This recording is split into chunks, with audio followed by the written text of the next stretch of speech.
It's a facade, it's a facade. What is it? I'm trying to give the impression that everything's under control. Thank you, Philip. Now, I think there's a special seat for you, Philip. Yes, that's right. You just give us a symbol and that's when we'll go. Can't think of things like that now. Well, if you can't, I I've made notes because I want to make sure that what I say is right. Yeah, that's right. Because I might forget something or say something that I might, what would I call it, by mistake on something. Snow goose.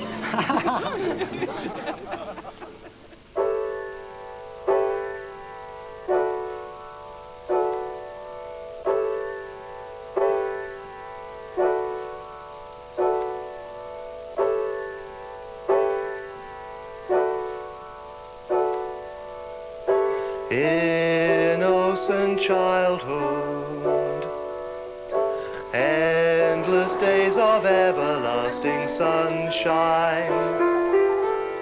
Live them to the full, my treasures, for time has caught you, singing in his chains.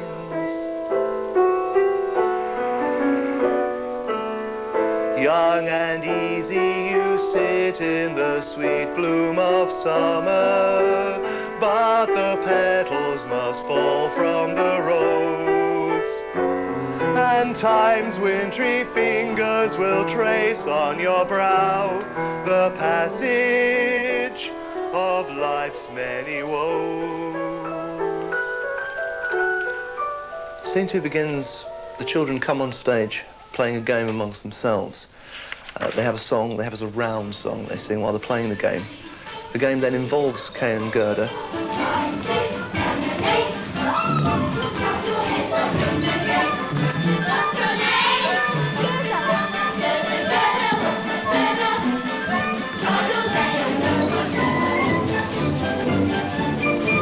The grandmother comes on stage looking for Kay and Gerda. It's time for their supper.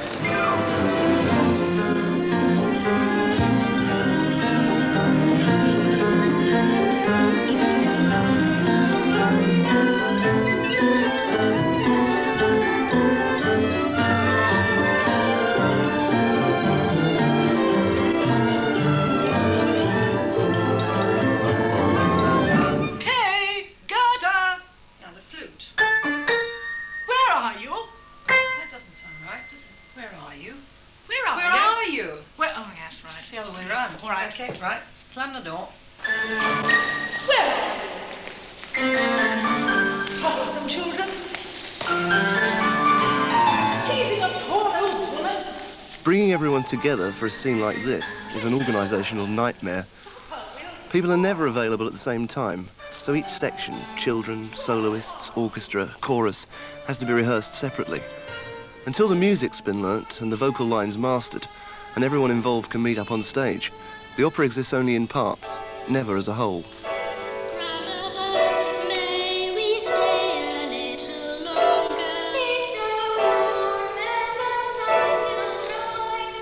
Well, 2 minutes then.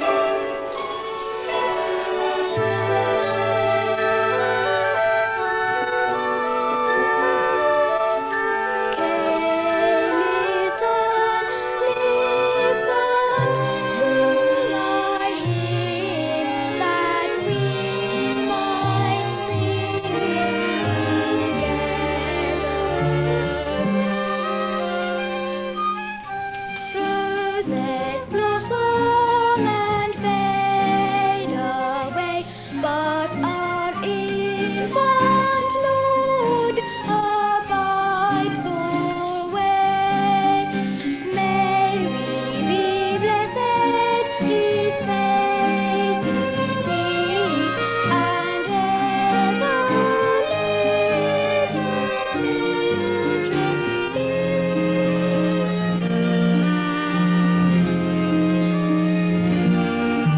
The scene then ends with the chorale coming in off stage singing the Snow Queen's music again.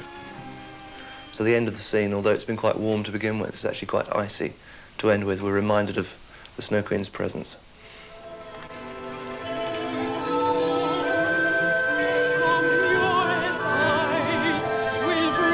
Spell of childhood endless summer.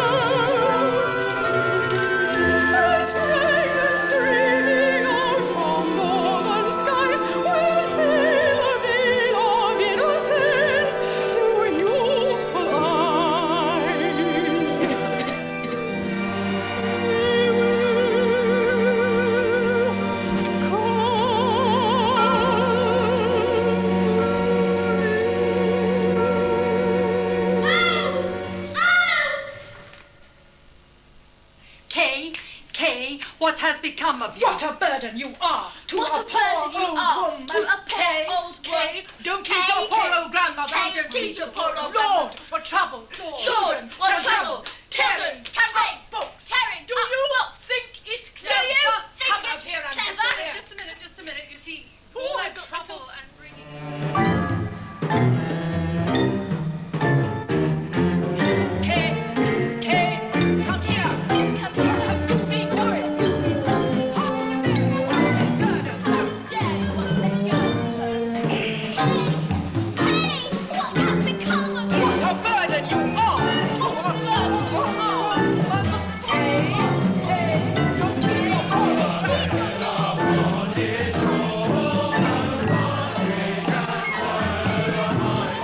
The Act 1 quintet is the most complex section in the opera. The whole company's involved, and there's a lot going on musically. Kay's been pierced by the mirror fragments thrown down by the Snow Queen, and he changes into a rather unpleasant little boy, following his grandmother around the village and mocking her mercilessly. The men congratulate him on growing up. The women are horrified. Perhaps because it was so complicated, it never quite lived up to our expectations. How did you talk to everyone?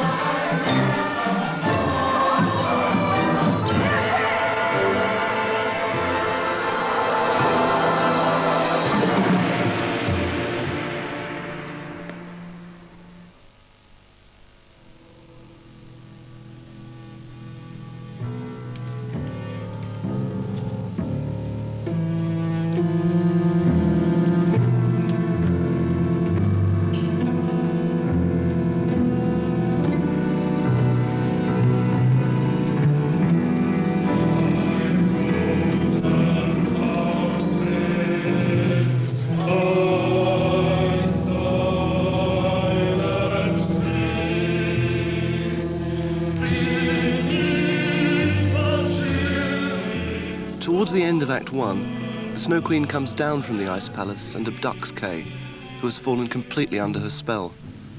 Kay will remain the Snow Queen's prisoner until Gerda can release him.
Part 2 is the journey that Gerda makes to find Kay.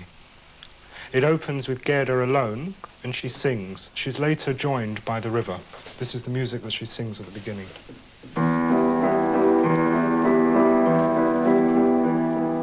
Kay, what has become of you?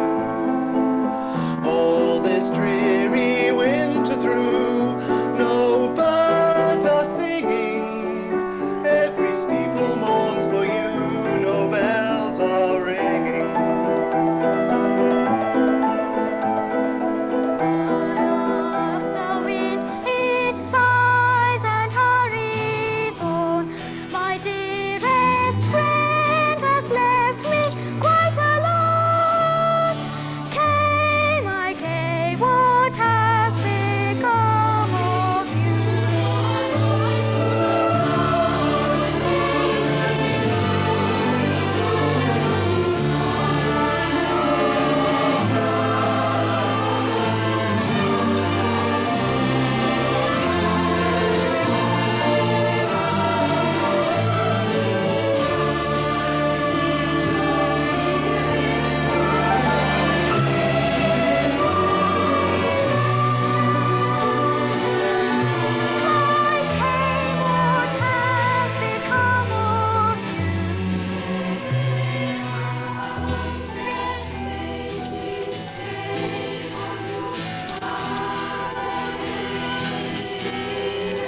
are you going? All alone. Far from home. Well? Lost your tongue? Unable to speak. Mentally down. Or mentally weak. Well? Such a strange creature. You shouldn't believe. Oh, you see. Let me see. How do you do?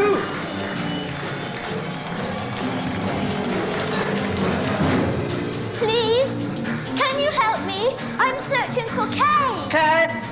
Yes, my dearest friend. Kay? Yes, I know he lives and I shall find him and take him home with me. Oh, Kay!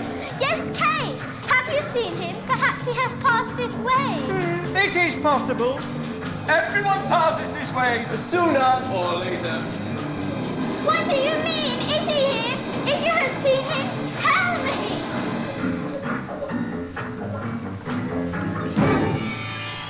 You mustn't believe all that you hear. Desperate hopes. And soon disappears. Besides, for all you know, Kay may have forsaken you. For a princess. I do not understand you. Please help me.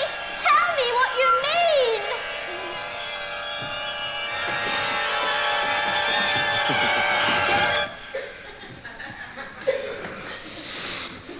We will show you what we mean.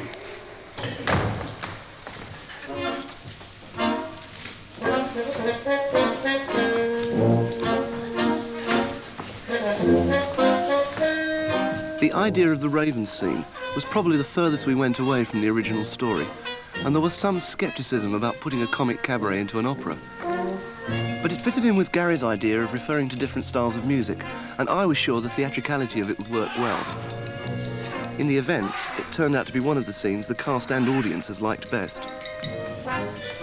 I think Hans Andersen might have enjoyed it too.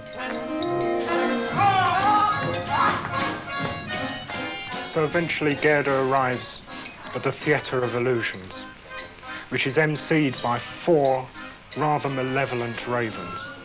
They're not actually malevolent in Hans Christian Andersen, but in this version, they are. Ladies, gentlemen, and others, Welcome to the Theatre of Illusion, where we proudly present for your universal delectation, that touching tale. Hey, it is I, Gerda. Oh, how long you have been away. We have missed you so much. But now I have found you at last, as I knew I would, and we will travel home together, and everything will be as it was. Okay.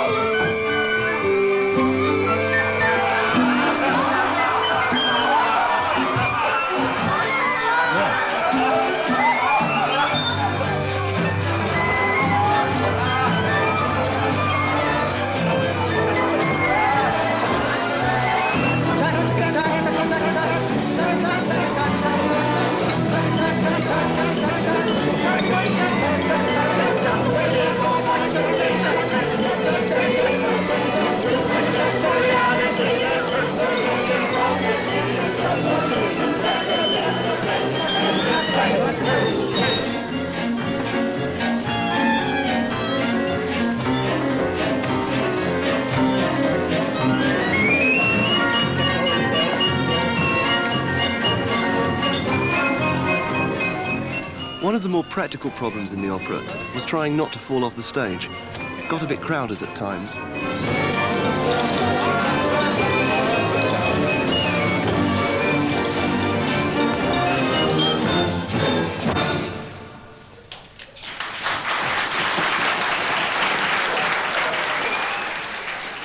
At the start of part 3, Gerda is lost in a wood. She stumbles into a robber's camp where she's taken prisoner. The robber chief's daughter intervenes.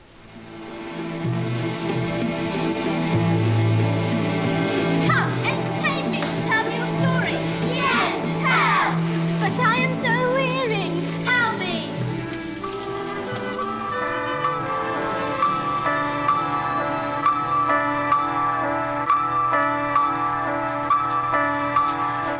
Summer sun was shining, all our days were warm and bright.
commissioning of new work on this sort of scale is not something that happens very often in this country, although there is a demand and even a market for it.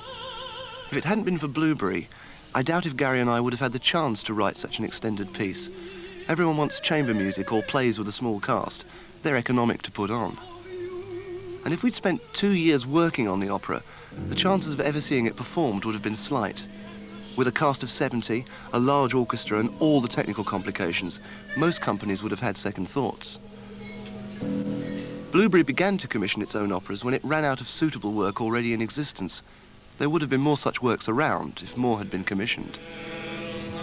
But professional writers and composers tread a difficult line between writing what they want to write and producing to the demands of commissioning bodies.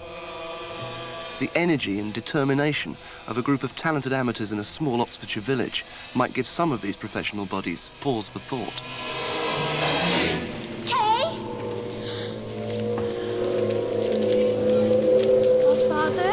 Our Father, which art in heaven.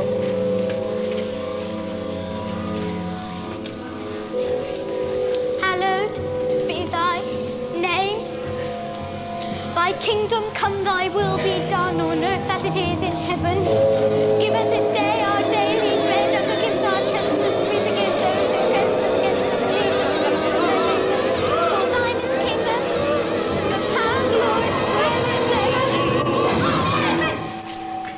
Kay? Kay, it is I, Gerda. Kay, I have come for you.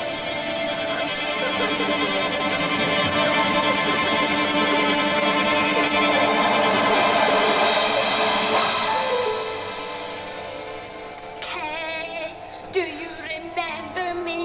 Do you remember anything at all?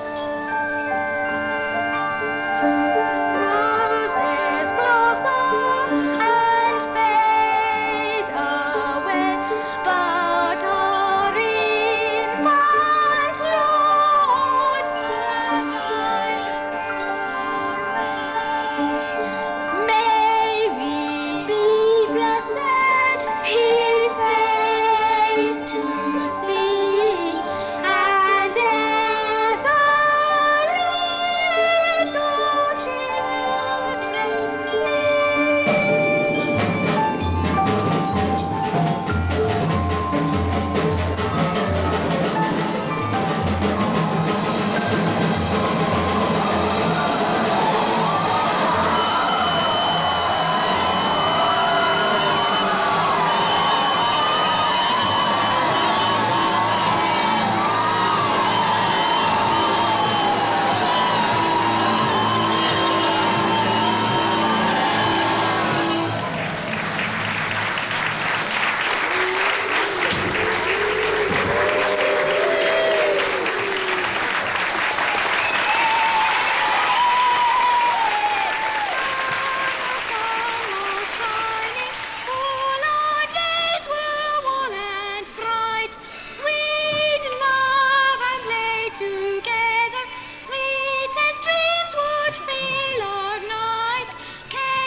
And so, it was all over. The Snow Queen got her voice back, the musical director breathed a sigh of relief, the villagers returned to work. Blewbury cleared up its church, and life went back to normal. For a while, anyway. They're already planning the next one. And for us? We'd come into the village bringing a private vision with us, and seen it come publicly to life through the collective effort of a whole community. It was more than a set of vocal scores we took back with us to London.